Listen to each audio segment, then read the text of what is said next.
I spent 10 years in college studying jazz, so you don't have to. Most of the benefit I got from that time was the experience of playing with a lot of great musicians. However, I believe nearly all the relevant knowledge I learned can be condensed down into 15 minutes. Most of the relevant knowledge you learn in music school is theory or history. And since there are already great documentaries about the history of jazz, we'll focus on the theory. Hi, I'm Billy Taylor, and that's jazz.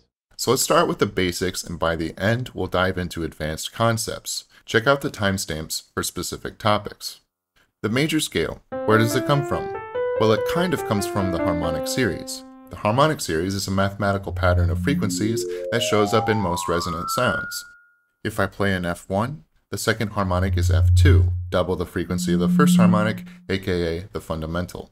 The third harmonic is 3 times the frequency of the fundamental, in this case a C3. This is the first unique note in the harmonic series, meaning not an octave of the fundamental, F. So let's hear what it sounds like if I take that interval between an F and a C and repeat it, starting on a C. I get G. If I repeat the interval again, I get D, A, E, and B. That's a nice sound. Let's turn it into a scale by lowering the octaves or having the frequencies to get the narrowest range I can. That gives me this scale. But this isn't the major scale we learned first. Let's play the same notes, but starting on a C. This is called the Ionian mode. It's what most people mean when they refer to a major scale, but it's not the only major scale. Most scales have modes, meaning you can get a different scale by starting on a different note. For example, if I start on the 4th note of the major scale, I get a Lydian scale. It's also a major scale, but the pattern of whole steps and half steps between notes is slightly different. Now what about chords? In most genres of music, you'll hear a lot of triads. They sound great because they're the first 3 unique notes found in the harmonic series. The 1st, 3rd, and 5th harmonics, if I play a C, are C, G, and E. Rearrange those into the narrowest range and you get C, E, and G. We can also get this pattern by skipping notes of a scale. If I take a C major scale and play the 1st, 3rd, and 5th notes of the scale, I also get C, E, and G. In jazz, we frequently refer to notes in a scale by their number so that it's easy to transpose to other keys. So what if I keep going with that pattern of skipping notes? If I skip a note from G, I get a B. This is a major 7 chord. 7th chords are very common in jazz. They have more color than a triad.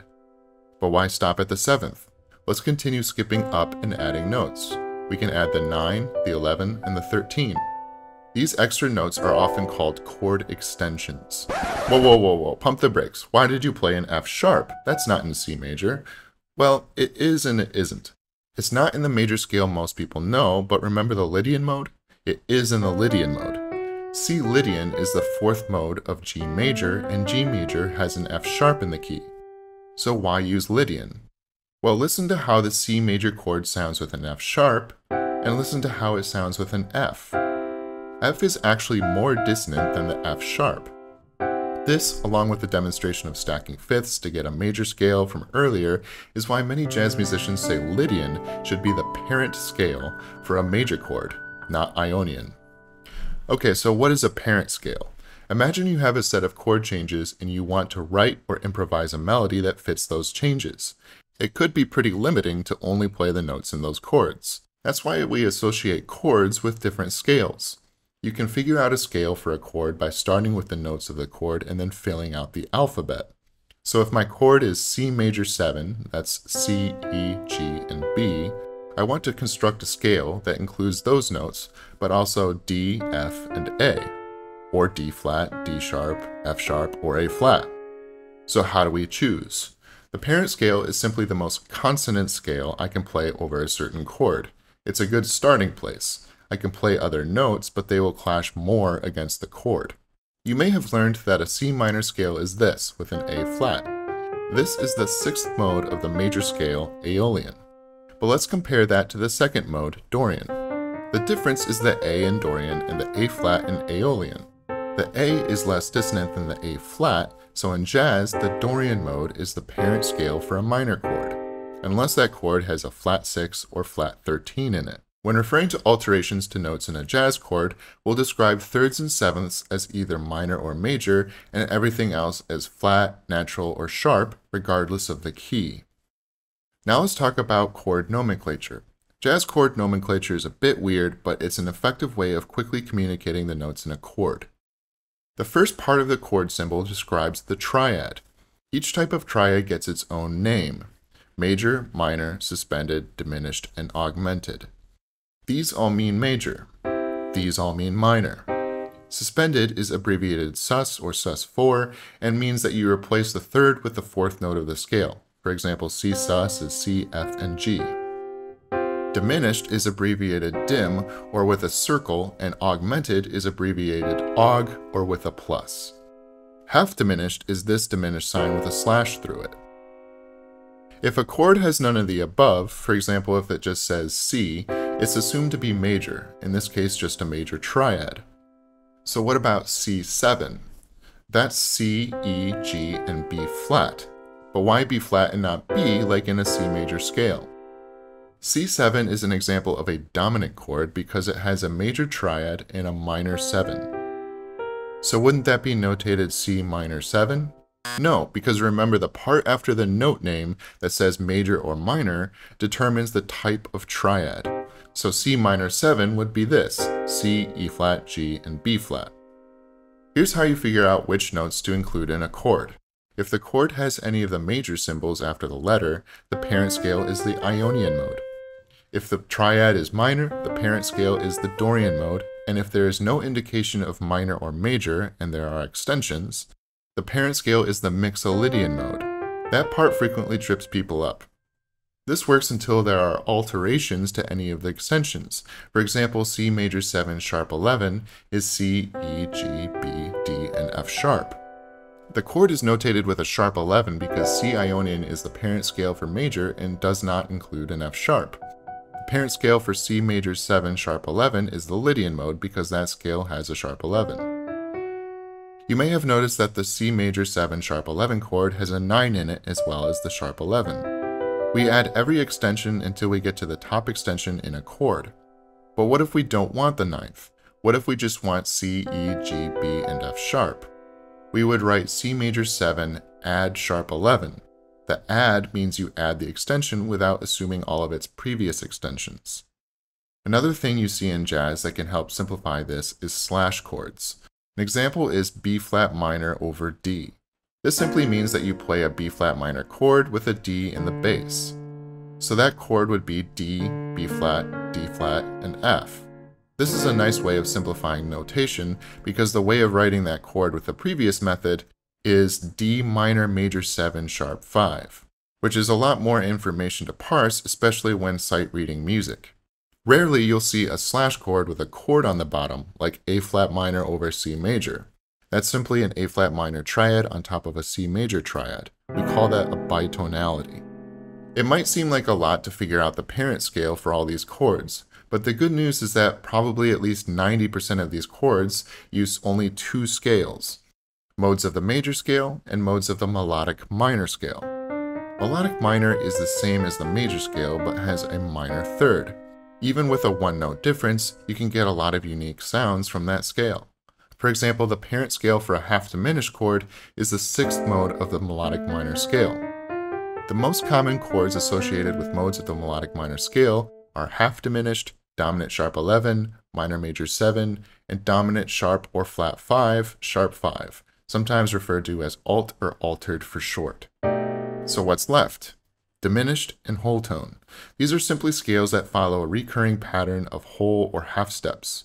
The diminished scale only has two modes: a scale with a pattern of whole half step, or half whole step. The whole half one is the scale for a diminished chord.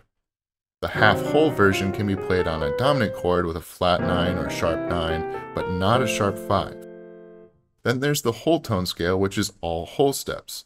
This is the parent scale for an augmented chord or a chord like C7 sharp 5.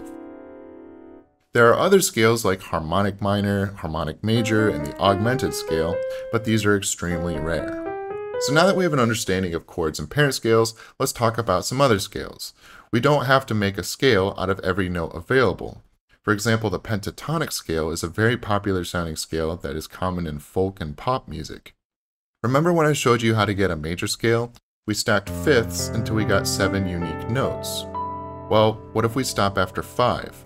We would get F, C, G, D, and A. Rearrange those into their narrowest range and we get a major pentatonic scale. This is the 1, 2, 3, 5, and 6th notes of the major scale. We get a minor pentatonic scale by starting on the 6th, so if we're in C, starting on an A gives us A minor pentatonic. You can make up any pentatonic scale with 5 unique notes. We can do the same thing for 4 notes, F, C, G, and D. Since it's 4 notes, we can use them over a lot of different keys. For example, on C major, I can play the combination from C, from G, from D, or from A. I'm moving the pattern up in fifths, and each time the scale sounds brighter against the chord. Now how about 6-note scales? Let's use that last 4-note scale and add notes chromatically between them. So C, C sharp, D, G, G sharp, A. We can also get 6-note scales with pairs of triads.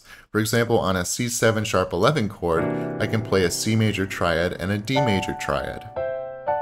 The chord is C, E, G, B flat, D, F sharp. The parent scale is C, D, E, F sharp, G, A, B flat. That's the 4th mode of the G melodic minor scale. Both the C and D major triads are found in that scale. Thinking of triads can help give a melody an interesting harmonic structure. So let's talk about some chord voicings. The simplest way to voice a chord is just spelling out the chord from the bottom. For example, C major 9 is C, E, G, B, and D. Now usually there's a bass player in jazz and the bass is playing the root, or the bottom note of a chord. So I'm going to move the C down an octave. This lets me invert the chord in my right hand. So for example, I can move up so that B is the bottom note in my right hand. Let's play the most common chord progression in jazz, a 2-5-1 in the key of C. Rather than building the chord from the bottom each time, I'm moving the notes to the nearest voice of the next chord. Now if I play those voicings in my left hand, I can play melodies in my right hand in octaves. I'm going to add a perfect fifth, that foundation for Western harmony, in between the octaves to reinforce the melody, and now I can play voicings like Red Garland. The first common twist on this voicing is to drop the second note from the top 1 octave. We call that a drop 2 voicing. Let's play that 2-5-1 using drop 2. Another common jazz voicing is sometimes referred to as a chordal voicing. It's called that because the interval between voices is fourths. A common way of using this over a minor chord is stacking fourths from the root. So in D minor, you get D, G, C, F, and A. The interval between F and A isn't a fourth here, but that's okay. This voicing can be heard in the first 2 chords of Miles Davis's So What. Here's a 2-5-1 using chordal voicings. Another favorite is the drop 3 voicing. Same concept as the drop 2 voicing, but dropping the 3rd voice instead of the 2nd one. One famous case of this chord is from Oye Como Va. Now that we know chords, voicings, and scales, let's talk about chord progressions. The most common progression in all of Western harmony is 5-1. Once again, the 5th is the foundation of Western harmony, so that makes sense. Well, let's take this a step further and add more chords before we resolve to the 1. Let's pretend like the 5 chord is a 1 chord and add 5 of 5. That would be a 2 chord. If I keep doing this, I get progressions like 3-6-2-5-1. Now, jazz musicians are known for keeping it spicy. They like to add in substitutions for chords. Turning 5 into 2-5 is just the start. Another common substitution is the tritone substitution. Basically, that means replacing the 5 chord with the same chord a tritone away. The reason that works so well is because the 3rd and 7th of a 5 chord.